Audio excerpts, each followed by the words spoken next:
Thank you, everyone. My name is Hassani Brissett. I'm VP of Business Development with MEDEX Health Services.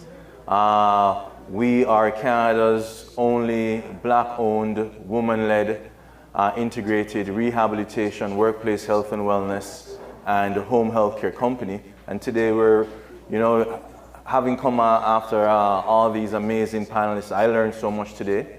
And really what we're going to address is in terms of tools, how we can be both preventative, how we can intervene, and how we can get everybody reintegrated back into work in case there is an illness or injury.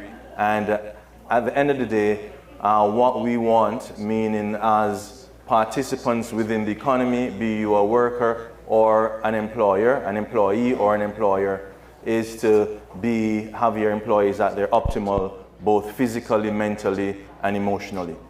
And I'm just going to run through this quickly. Some of the stuff, again, we're accredited. Accreditation means that we run like a hospital, so like a North York General, Sick Kids, William Osler, Trillium.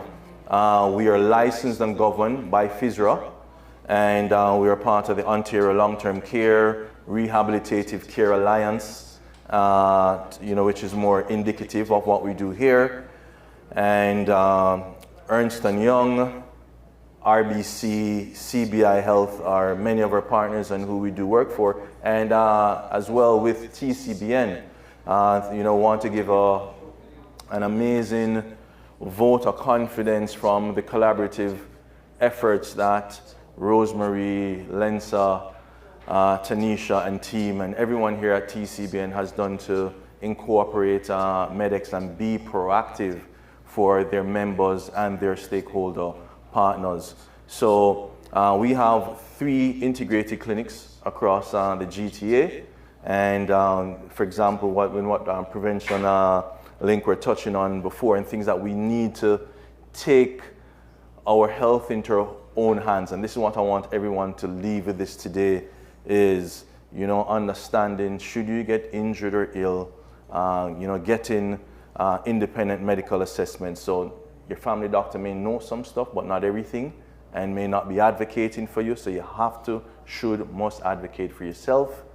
And in terms of navigating the healthcare system is very, very difficult. As I touched on before, we're a woman-led organization. Of our 100 or so employees, 90% are women and women in leadership roles. We are a Black-owned ethnic minority company. We speak over 10 different languages, and we have a massive allied care and medical care professional roster to help you to navigate, right? So, there are things when the laws, right, the vexatious and vexational things aren't there, as our panelist said, the floor is the law, but how do you increase and get above and beyond that, and making sure that you have the full wraparound?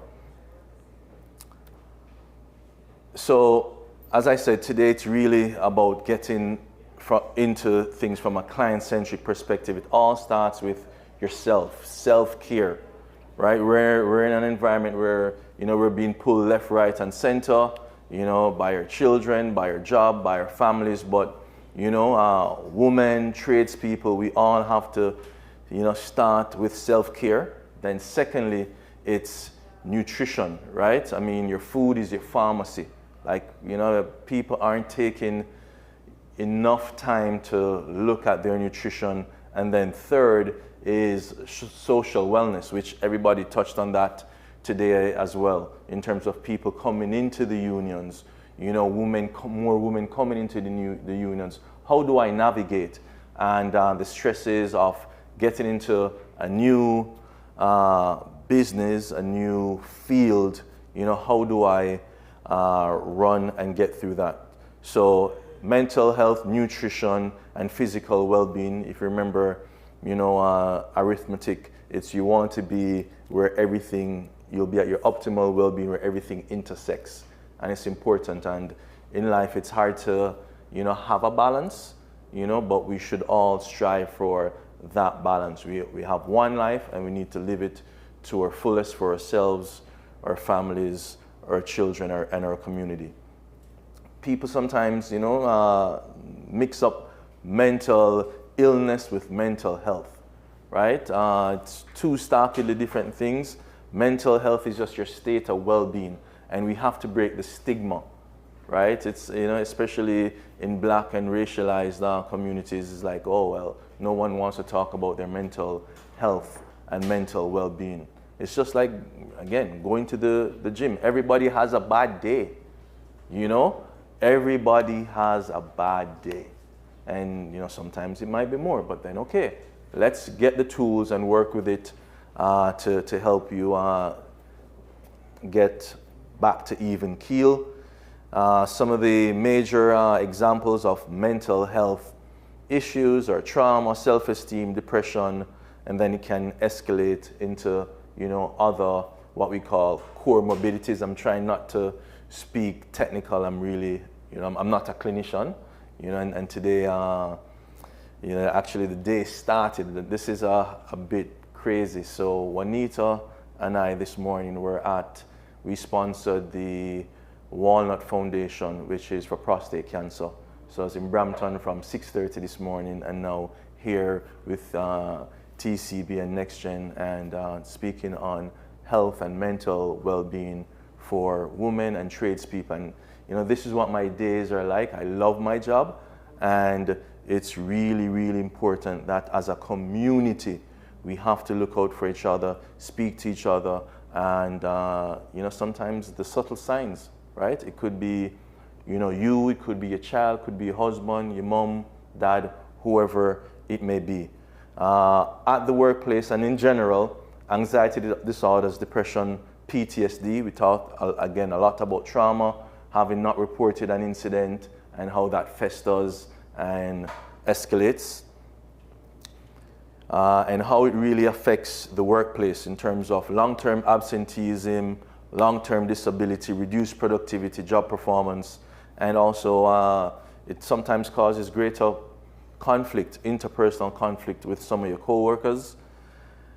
And I'm trying to be upful, but it's also where when you see the stats, it's essential that you know, okay, well, this is the baseline and what's happening out there, and it's not an individual perspective. We all go through it. So roughly 6% of the Canadian population has suffered from depression or some form of anxiety disorder. And also, substance abuse has been on the incline, and sometimes, within either from an injury, chronic pain, sometimes even our doctors unknowingly, oh, well, here, prescribe you, certain drugs that spiral out. And so substance abuse is coming to be a significant problem, a true public health problem within the workplace. Things that, again, were addressed today, it's, the lack of support, not having the communication, how that affects your mental well-being, the lack of DEI resources, knowing how to champion that and how to navigate that, job insecurity, again, anxiety, stress, conflicts with coworkers and bosses because, they aren't, you aren't being heard, and in fact as well, workplace discrimination, be you an apprentice, be you junior, be you, a female,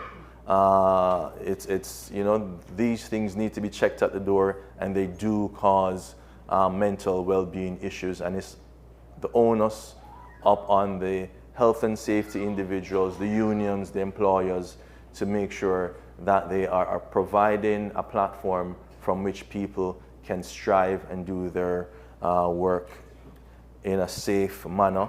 Some of the things that we do to address mental well-being, and especially in a culturally adaptive manner, it's, where we, over 20 or so staff that are on our mental health team, all the way from psychologists all the way down to social workers, we have an app, and where sometimes things happen on site and you're like, oh, something just triggered you. And you're like, okay, again, how do I recalibrate on spot? Because, you know, I need to be in the game, you know? Quickly touching on, you know, nutrition and how that impacts your mental health. Again, our diets, water consumption, overall nutrition. We as a company, we're actually bringing in family physicians into primary care, primary care also focused on women. And, you know, we aren't having the sufficient levels of certain vitamins, magnesium, zinc, omega-3 oils. I remember as a kid, you know, my grandmother and my parents always used to give me, you know, cod liver oil. I was like, I hated that, but you know what? It has kept me sharp. And we're a part of the Black Physician Association and Black Health Professionals Network. And, you know, I'm seeing it. I reckon, you know, you're seeing it. There's significant increase in early onset dementia and Alzheimer's dementia. And these, you know, we need to make sure that our, you know, neuroreceptors that we're feeding ourselves, and it's key. All these diets, everybody has, you know, there's a thing that we look at is eating for your blood type, right? It's key.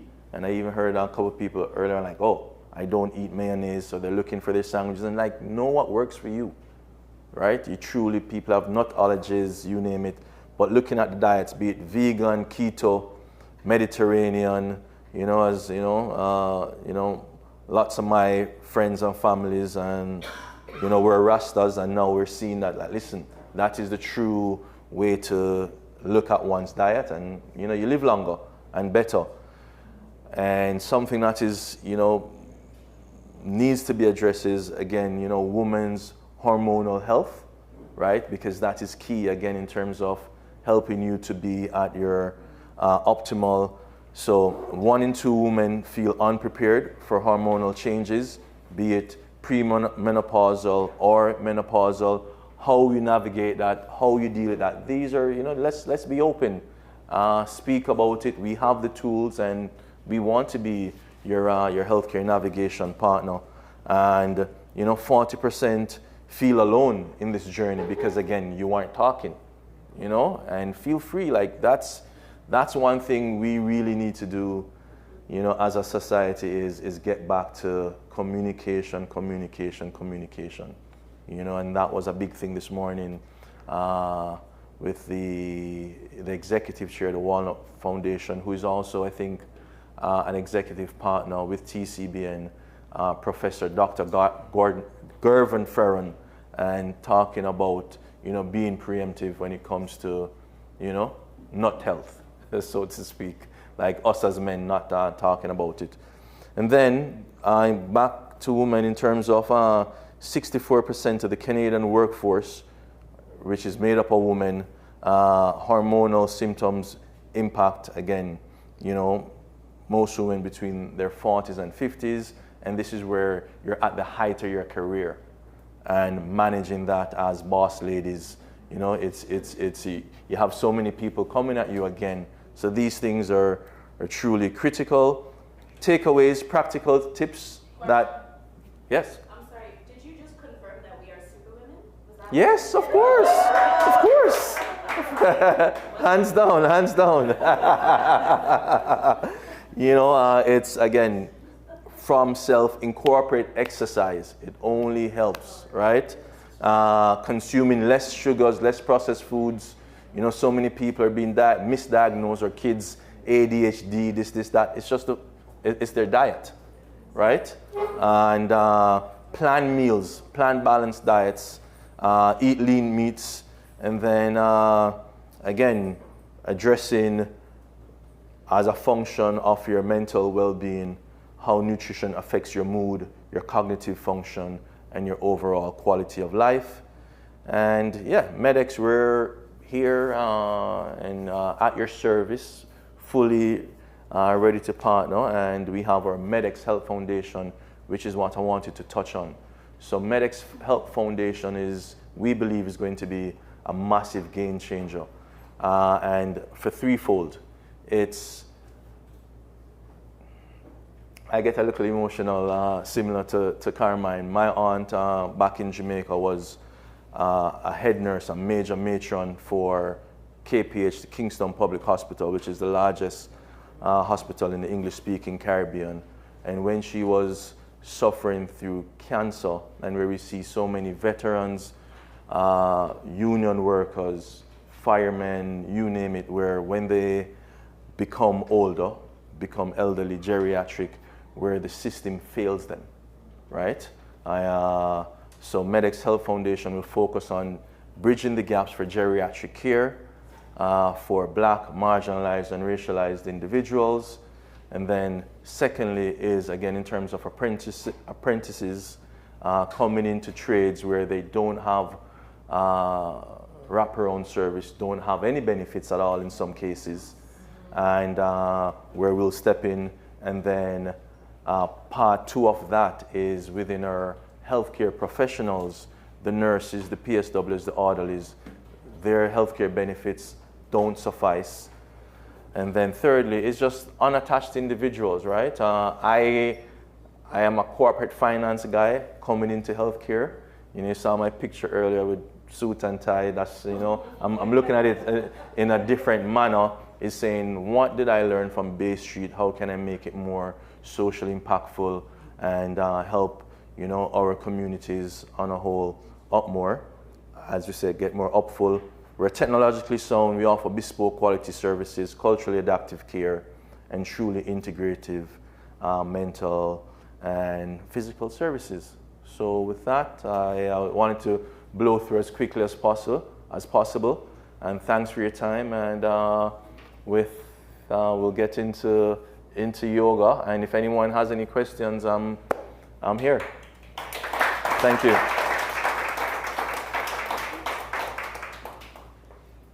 Thank you so much, Hassani. Thank you, Tanisha. Thank you, everyone. Thank you so much.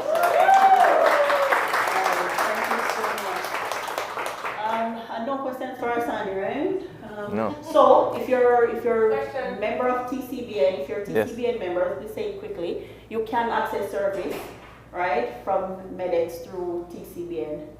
All right, so that's something that we provide to our apprentices. Mm-hmm. Health spending accounts, big things, which is usually for the elite execs.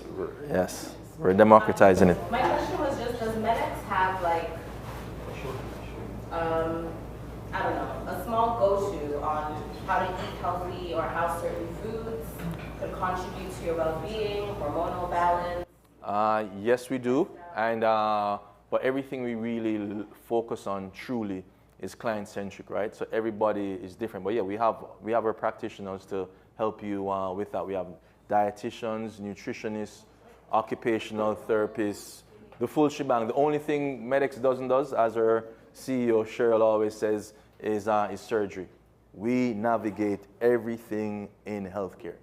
So if you want to see a neurosurgeon, we get you in tomorrow. If you want an MRI, it's 48 hours. Yeah. So they're a full service organization, right? Remember, you can access services. Thank you so much. And I want to thank TCBN staff. Yes. Without the staff, it would not be possible. I know Rosemary was here earlier, executive director, she had to step out. Lensa is here somewhere about the place. She's director of community benefits programs. Thanks to Trang, who is responsible for the presentations and the awesome, promotional materials that you're seeing out there. Thank you, Farah. She's responsible for helping us put the place together. Erica, who's not here, she set up the place downstairs and all of that. So we can call Rock TCBN staff if someone needs. Yes, and thank you so much to our committee to perform for community together with the committee. Elvira was here, she has one time as chair of the committee. These ladies have been doing an awesome job to put these different workshops together for women, right? And we're really encouraging women to come out and to participate in these workshops. Our next workshop will be in the fall, so look out for that, all right? Thank you so much. Yeah, thank you for coming. Can you give yourselves a round of applause? You're an awesome audience. You're a very, very awesome audience. Thank you so much for coming.